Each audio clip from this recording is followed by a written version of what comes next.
and friends. Well, today's light and darkness reading. Chapter 20. Nice work.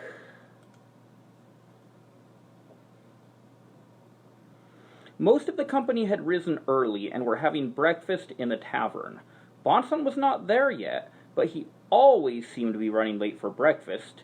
As usual, Sal was greeting customers and Salia was busy serving. The extra hired helpers were in the kitchen cooking, and Hope was helping them. Cooking had become something she loved, and so she seldom had the opportunity of doing it. Sal noticed that his daughter seemed very agitated, and she was constantly looking out the window. He wondered what might be causing this. Suddenly she put down her tray and rushed out the door. Sal was going to ask why she was gone before he got the Sal was going to ask why she was gone. Let me stop and take a step back. Nobody's perfect. Sal was going to ask why, but she was gone before he got the chance. He looked out the window and saw that Lord Bonson was coming across the street. As Bonson approached the tavern, Salia rushed up to him and said, "I have to talk to you." "I'm here," he said. "First, I'm throwing that glass at you." "Apology accepted," he said with a smile. "It's just, I'm a simple girl, and you have to be careful what you say. You might give me some ideas that I don't need to have, and I'll get carried away. This is really embarrassing to talk about, but I don't know. I'm talking about it because I need to. Things don't work here the same as they do with the nobility. I need to remember who I am so I don't get myself hurt again." "I'm not going to hurt you," he said. "You might without meaning to. You could give me the wrong idea." "What idea is that?" "Well, you're embarrassing me even more." "Well, I mean, come on," she blurted out at last. "It's not like you're going to carry me off on your big white horse and make me a lady in your big, fancy house." "No, it isn't," he replied. Salia felt tears start to well up in her eyes in spite of herself. She put her head down so that he could not see this. Bonson said, "My horse is brown." She hardly heard him, focused as she was on trying not to cry and not sure whether she was hurt or angry. Bonson gently reached down and put his fingers under her chin and softly pulled it up so that she was looking in his eyes. "Salia," he said, "my horse is brown." When he said this again, her face changed. Her eyes softened, and as she smiled through her tears. Finally, she said, "You really think it's that easy?" "Why don't you tell me about how hard it is, so I can get to work?" "I'll have to think about that," she said, still smiling. "Right now, I have to get back to work." Then she turned around and rushed back into the tavern, her damp face smiling and beaming. Bonson followed her and sat down with his friends. Alva raised his eyebrows, kind of to ask, "What's happening?" But Bonson just shrugged and smiled. As Sally went about her duties, Bonson was playfully trying to catch her eye. She was trying not to look at him, but she could not help smiling and laughing. Meanwhile, Sal's face became an angry grimace. He approached their table, pointed his finger at Bonson, and said, "You, outside now." "Sal," Surely that is not a way to address one of my generals, Alva said. It's okay, Alva, Bonson said. This gentleman may address me any way he likes. Then turning to Sal, he said, just to clarify, do you mean that you wish me to leave or that you wish to speak to me outside? We'll start with the latter and see where we go from there, Sal said coldly. Bonson rose and both men went out the door. I don't know what you're about, Sal said, but I don't like it, and I don't like you. My daughter has too high an idea of herself as it is, and the last thing she needs is some pretty-faced Huron lord reinforcing it while he has his fun. Did you ever think that perhaps your idea of her might be too low? Bonson asked. Sal was enraged. His eyes flashed with anger in the exact way Salia's often did. He raised his right hand and swiped it across Bonson's right eye with the back of his fist. Bonson had seen the blow coming, but he just stood and took it, still looking Sal in the eye. Presume to correct me concerning my daughter? Sal shouted as he let his hand fly a second time and struck Bonson in exactly the same spot. Still, Bonson just stood, looking him in the eye. I see, Sal said. I'm too low for you to even bother fighting back. It isn't that, Bonson said. I just don't want to create any lasting trouble between us. We are going to have to get used to each other. And why is that? Because I am going to ask for permission to marry your daughter. Sal was quite taken aback. And if I say no, he asked, then I'm going off to war with Alva Dene.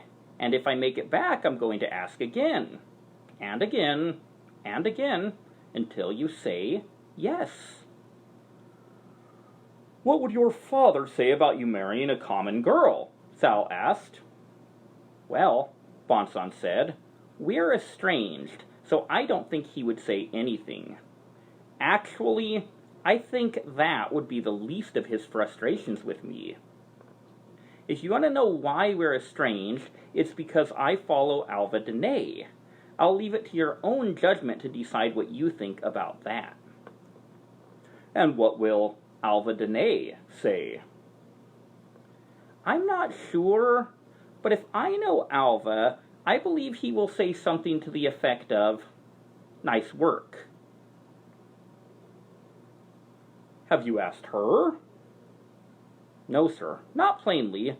I thought I should seek your permission first. I believe that is the usual custom? Well, Sal said thoughtfully, if you're playing games, I will kill you. If not, I suppose I must give my consent if you can convince her. Thank you, sir, Bonson said, and then they shook hands. When they re-entered the tavern, Bonson had a gigantic welt forming around his right eye, but he was smiling triumphantly and did not seem to notice. When he had sat down, Alva said, Has your business concluded, then? Our business has just started, Bonson replied. Huh, Alva said. Nice work. Chapter 21, Preparations. The training camp was moved to the same site as the military camp.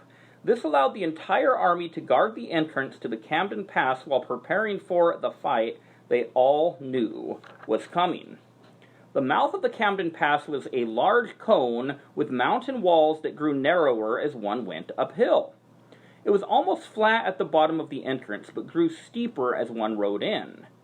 It was at the flat section at the bottom that the last battles of the Huron-Lacinian War were fought. It was here that Alcalá-Denay the 27th had met his death. It was here that the first battle with Dahman would take place. The camp was set back from the entrance, but the army would be arranged well into the mountain walls. Their goal would be to keep Dahman from pushing them backward out of the pass. But they could not be arranged too far in, or their fight would be too much uphill. If the pass was held, they would have a relatively fair fight, for then Dahman could not make full use of their vast numerical superiority. If the pass was breached, the enemy troops could pour into the valley and smother the Lassanian army. The training arrangements were thus. Chad and Shinar taught archery. Bonson and Diaron taught the cavalry. The sword instructors had already been very capable men, and after 2 weeks of Alva and Bonson's training, they were able to teach the sword to many other soldiers, who in turn taught it to others. Exactly how much skill they would all have when they were finally attacked was difficult to say, but every day meant one more day of training. Hendren II and Javin, the eldest sons of Hendren and Bali, excelled marvelously at the sword. They had both been taught as small boys by Alva and a very old Alcalá-Denay. As Alva had promised, Bonson made some special time to spend refining Javin's skills, and Hendren II joined in as well. Before long they were made captains and sword instructors. Their father had also come with them, much to his wife's dismay. He was not there to fight, however, but would work as a healer once there were wounded men.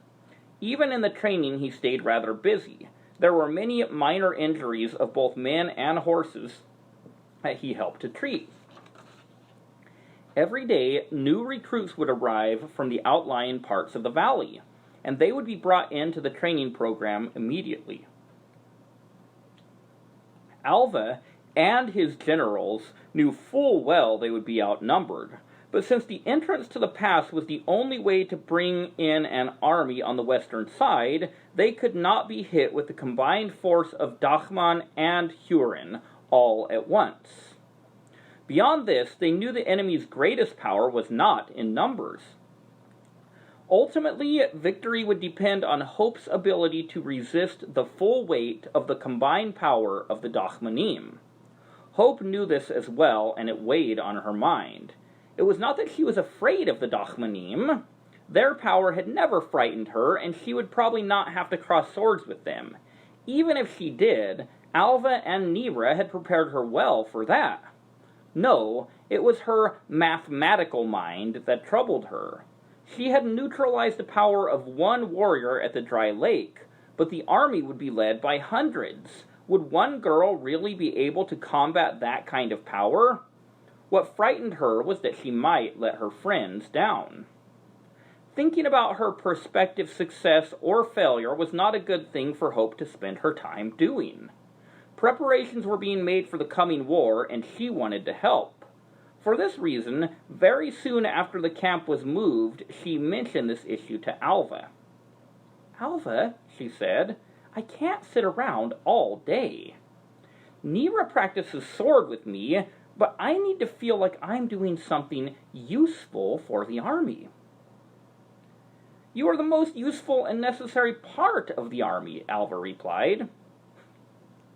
"That hasn't been proved yet," Hope said. "And if I should fail, it sure would help to know that I had done something besides sitting around and waiting for the right time to glow." "I didn't mean for you to have to do that," Alva said. "I know, but you're so busy you hadn't thought about it. I'm bored and I don't have anything to think about except dark warriors who want to kill me." "Well," Alva said thoughtfully, "Chad and Shinar have their hands full. There simply aren't enough skillful bowmen to train our archers, and I'm busy teaching the sword to the foot soldiers. You shoot at least as well as they do. Would you want to help them?" "Really?" she asked. "Really," he replied. "Just go tell them I sent you to help them. I'm sure they'll be very happy to have you." Hope could not help herself. She threw her arms around Alva's neck and kissed him on the cheek. It was the first time she had kissed him, and they both felt a shock and thrill. Nira had come with her, and she moved with a start when Hope did this. "Oops," Hope said with a mischievous grin. They all had a good laugh. "Now, when I catch my breath," Alva said. "One word of advice, my love. Cad and Shinar are your friends, but understand they know more about archery than any man in the kingdom. I've taught you everything I know, and you probably put anything else together on your own. I'm betting you know at least as much as they do. Maybe more, if that's possible. Whatever you do, don't correct them. You would mean it to be helpful, but it would be hard for them to swallow." "Swallow?" Hope asked. "How could they swallow words?" "It's a metaphor. It means they probably wouldn't like it." Oh, I see. Like pride." "Like pride," Alva repeated. "I'll be careful about that," she said, then rushed off happily to get started. Cad and Shinar had not yet heard that Alva had taught Hope the bow. They were surprised. To make sure she was ready to teach, they asked her to demonstrate several shots. She performed them all perfectly. "Wow," Shinar said. "Good shooting, Hope." "If you have any suggestions to refine my skill, I would love to hear them," Hope said genuinely. Cad and Shinar looked at one another and smiled. "I very seriously doubt we could improve your skill, Hope," Cad said. After this, Hope had enough work every day to keep her busy. Many archers were needed, and they had to be trained fast. Alva had some concern whether Hope would be a good teacher since everything came so naturally for her. As it happened, teaching came naturally too. Some of the archers were initially a little uncomfortable with being taught by a young woman, but Hope's skill soon spoke for itself, and her spirit was so uplifting that they got over their qualms very fast. One day, a group of over 600 soldiers, already well armed, rode into the military camp from the east. Their leader was a tall, muscular man with long, blonde hair. This man was already known to Alva and most of his generals. His name was Glandair, and he ruled what he considered to be a kingdom on the eastern side of the Kuragan Hills. Alva was having a discussion with his council when Glandair arrived. Hellel, Hope, Nira, Pinsor, Prior, Bonson, and Dirron were present. As Glandair approached, Alva said, "Good to see you, Glandair. I see you got my summons." "I'm glad we're finally going to start doing some fighting," Glandair said. He looked at Bonson and said, "Nice to see you again, too, pretty man." Bonson did not move or even change his expression. "Now to business," Glandair said to Alva. "What is my place in your new army and in the restored kingdom?" "I like a man who comes straight to the point," Alva said. "You have many loyal men, so I will make you a captain over your own men. Because I know your fighters are skillful and experienced, they will be part of the special army. You will report directly to General Prior. Assuming we win, after the war you will remain in the lands you now inhabit and will function as a marshal there, clearing out bandits and guarding the Kuragan Hills." "I come here as a king, and you don't even make me a general?" Glandair asked. "No." "And the hills?" Glandair continued. "I won't return to my ancestral lands?" "No." "Will my title of lordship be restored?" "No." "What is it you think I came for?" Glandair asked. "You came here because I showed you mercy in not killing you the day you wanted to take my fiancée as your third wife by force. I told you that one day I would call on you for service, and I have. You owe me your life, and I owe you nothing. Anything you receive as a reward is further mercy. You will obey simply because I treated you with mercy. If you find this unacceptable, my decision need not be final. In that case, draw your sword now. Glandair looked as though he were smoldering inside, but he did not move. After some time he said, I'm not fool enough to challenge you again, Alva, but I am a great warrior. I will do great things in your army. Will the lordship of my ancestors be washed away forever because of an error on my part? It will not, Alva said. If you serve faithfully, your family lordship will be given to your sons as long as they live according to the traditional laws. But why should I have no chance to claim lordship with great deeds? You know why. Because I have 2 wives? Yes, and it is a grace that I allow you to enter Lassenian society at all. I will not have lords asking why an exception has been made in your case.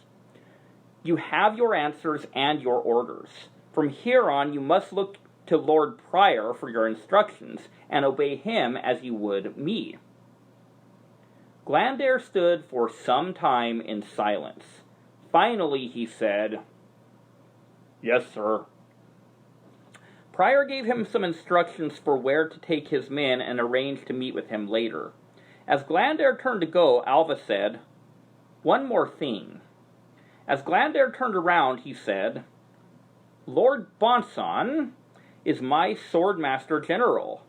You will address him as either my lord or general, and you will show him the same respect you would show me.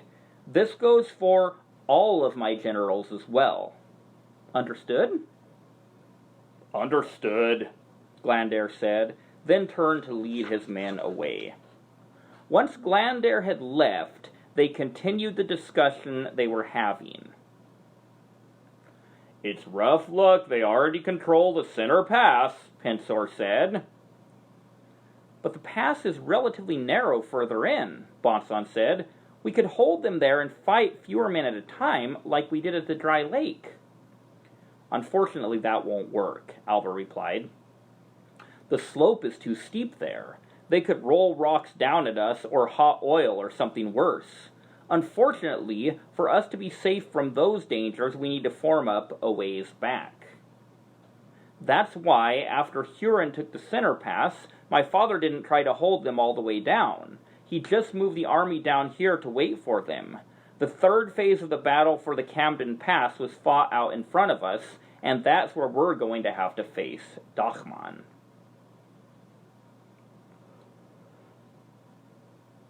The odds against us are looking pretty steep, Prior said. No pun intended.